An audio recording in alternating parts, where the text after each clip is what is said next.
This is Awani Global with me, Naila Huda. And recently, the Prime Minister of Singapore, Lawrence Wong, announced that the nation is due to head for the general elections in May. And he describes the general election as being held in a time, quote, amid profound global changes. What does he mean by this? It surely comes as no surprise, especially after the US President Donald Trump announced major tariff rate hikes against a long list of countries, but one of the highest being 145% on goods imported from China. So we want to look at the Singapore elections amidst these profound global changes, globally with the US and China trade war, regionally looking at ASEAN, and also within Singapore looking at its local dynamics as well as its relationship with Malaysia. And so to help me unpack these dynamics, joining us today, we have Dr. Oh Ee Sun, a Principal Advisor, Pacific Research Center of Malaysia. Thank you so much for joining us, Dr. Oh. How are you doing? I'm doing okay. Very much looking forward to sharing some of my views. Yeah, it's definitely very interesting. The previous general election in Singapore, it was coming out of the COVID-19 pandemic, also profound global changes. But this time around, perhaps what the Prime Minister of Singapore is trying to allude to is perhaps referring to something a bit different. What do you make of this?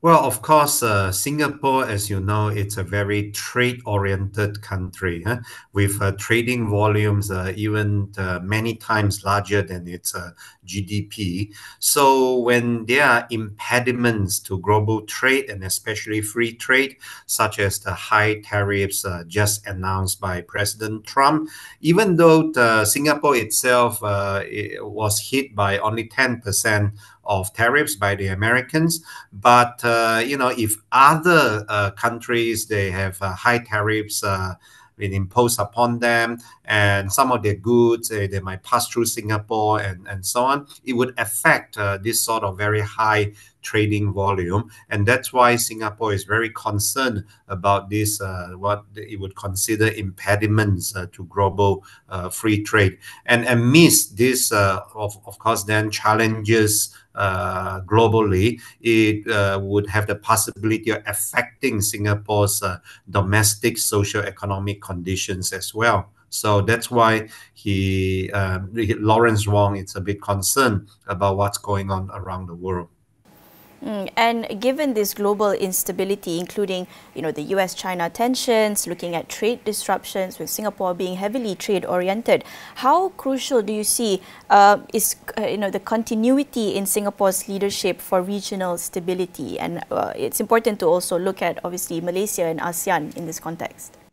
Well, of course, Singapore, together with, let's say, Malaysia and Indonesia, shall we say, the leading nations of ASEAN, right?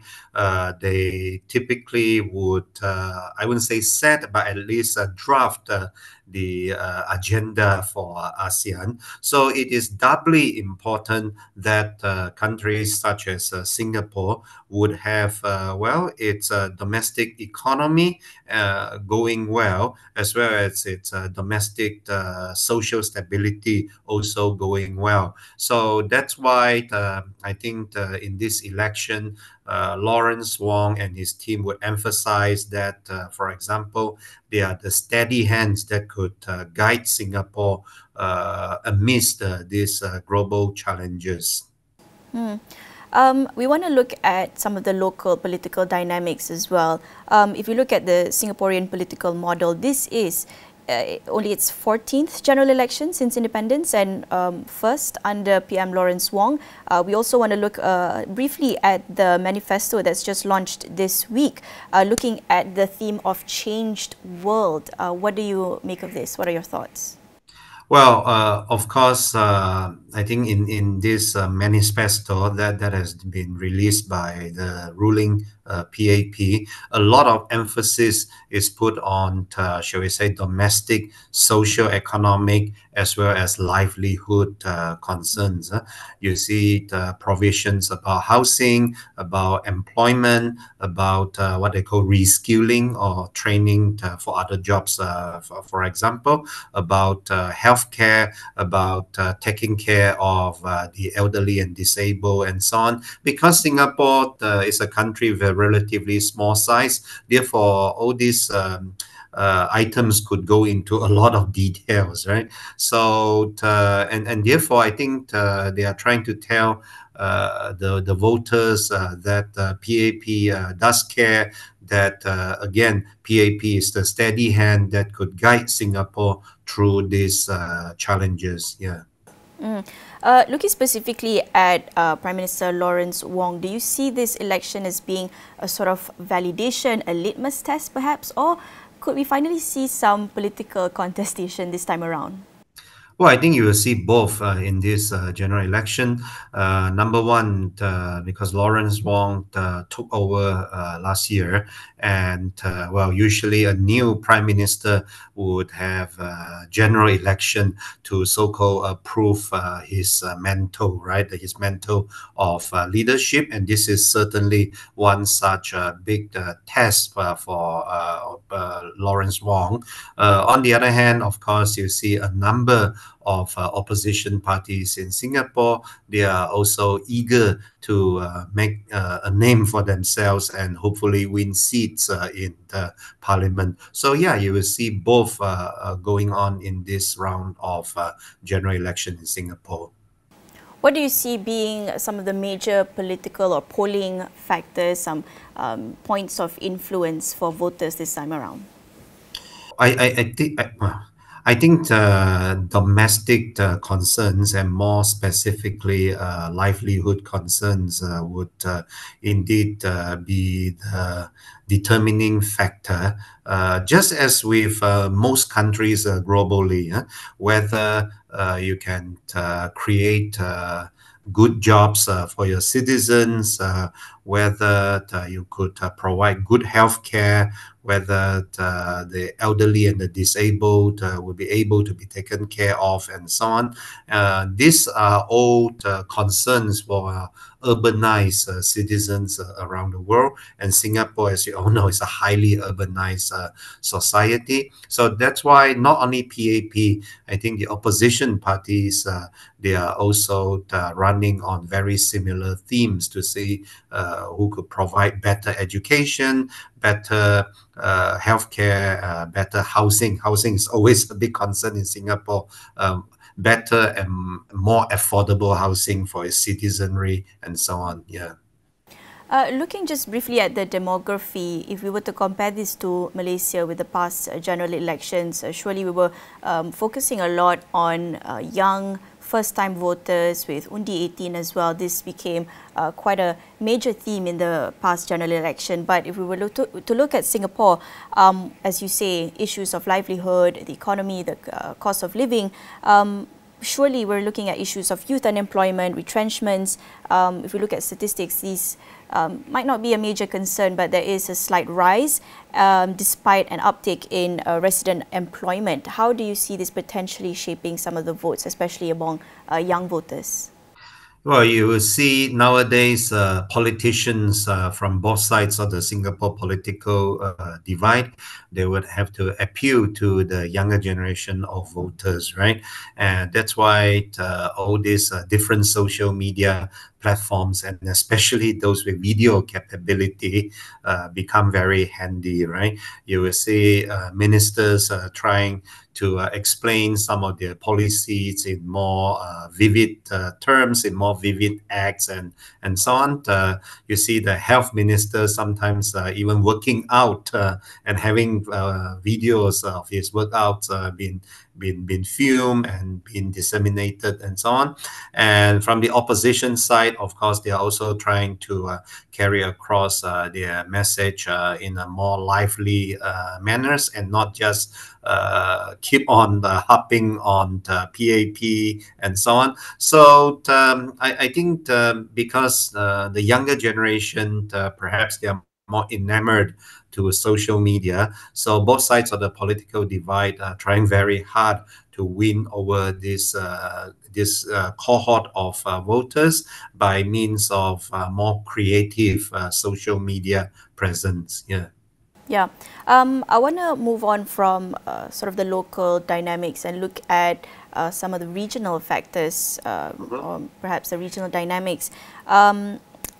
obviously in the backdrop of the US-China trade war, we see ASEAN growing a lot more prominent in the sort of global scene. Looking regionally and at the Singapore general elections, how important is ASEAN for the general Singaporean voter? Looking at how Singapore plays its role in the international scene, is this a strong factor? Well, you see, if you look at the world nowadays, I would say there are several big either economies or economic blocks, right? They are the US and China, the two big superpowers. But then on the other hand, you also have two big, shall we say, unions, and that is the European Union. Well, and then there's ASEAN, right? Sometimes I guess we underestimate how important we actually are at a very dynamic, economically dynamic part of the world. And ASEAN's dynamics, ASEAN's, as I said, the agenda very often would be drafted by the likes of Singapore and Malaysia and Indonesia, because they are the founding members of ASEAN. And that's why on the one hand, how Singapore politically turn out would have an implication on ASEAN, right? Because Singapore is, as I said, a main drafter of the ASEAN agenda. On the other hand, what is happening around in ASEAN would also have implication for Singapore and its politics. If the region is doing well, for example, you will see a lot of, for example, investments, a lot of funds will be parked at Singapore. If the region is not doing very well, then a lot of these funds, a lot of these investments, they would also dry up, and consequently, that would be detrimental to Singapore's economy. And when economy is not doing well, then the livelihoods of the people will be affected. Politics-wise, it will also be reflected. So it's like a two-way traffic in terms of how Singapore would exert its influence on ASEAN, and also how the rest of ASEAN would exert its influence on Singapore's domestic scene. Yeah. If we were to look at both Malaysia and Singapore, how might the outcome of Singapore's election affect its approach to bilateral issues with Malaysia? If we're looking at issues of water, trade, connectivity, is this probably one of the priorities on the national agenda? Well, number one, of course, the bilateral relations between Malaysia and Singapore, it's at, I think it's all-time high, right? I mean, not only are we actively engaging each other in terms of this previously sometimes argumentative issues, right? Such as water supply, such as, sometimes our boundaries being drawn more clearly and so on. But we are also working together in forging this Johor Singapore Special Economic Zone, which hopefully could benefit the two countries. I think regardless of who is running either Malaysia or Singapore, all these projects which are mutually beneficial, it's not detrimental to any one side, it's mutually beneficial. I think they would go on. Number two, I think it's also an open secret, almost an open secret, that PAP is very likely to continue to be the ruling party in Singapore. There could be some ministerial portfolios reshuffle, just as there could be cabinet reshuffles in Malaysia, right? So, but still, I think the working relations between the leaders of both Malaysia and Singapore are very strong, and they will continue to be very strong. Yeah. Just quickly on that note, on political stability, what is the palette like amongst the Singaporean public when considering political stability, but also at the same time, looking at how things are moving so rapidly fast around the world? Is this something that is a priority? Yeah, I think just like with the last round election, amidst the COVID challenges, right? I think many Singaporean voters, they will still look forward to, shall we say, a pair of steady hands guiding them through this economically challenging times for all, not only for Singapore, but for the region as well. Of course, there will be some opposition party candidates who are voted into parliaments. I think more or less it goes without saying that PAP will still continue to run Singapore. Yeah. If we were to also just briefly compare again with Malaysia, I guess if we were to look at the national agenda, what's becoming a priority for Malaysians, we do see more and more so what's happening internationally, especially with the US-China trade war. That's becoming a bigger priority. How Prime Minister Anwar Ibrahim, the government of Malaysia, the cabinet is handling this trade war is a concern. If we were to look at Singapore and how Prime Minister Lawrence Wong is handling this, perhaps not as big of an issue if we were to look at the specific numbers of the tariff rate hikes. But is this a concern, and how has Prime Minister Lawrence been handling this? Well, of course, the U.S. imposed tariffs. It's a concern for all, right? For Malaysia, for Singapore, and for most other countries in the region. You see, frankly speaking, the different types of reactions to that. Huh? For example, Vietnam was very quick to promise sort of zero tariffs against American goods, right?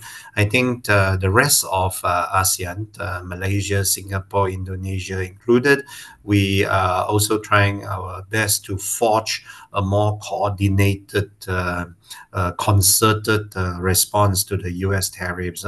We do not, in a sense, hit Singapore, sorry, we do not in a sense, hit the United States with retaliatory or I don't know, reverse reciprocal tariffs. But I think we are negotiating with the American side, all of us, Malaysia, Singapore, Indonesia, and so on hopefully mutually acceptable terms.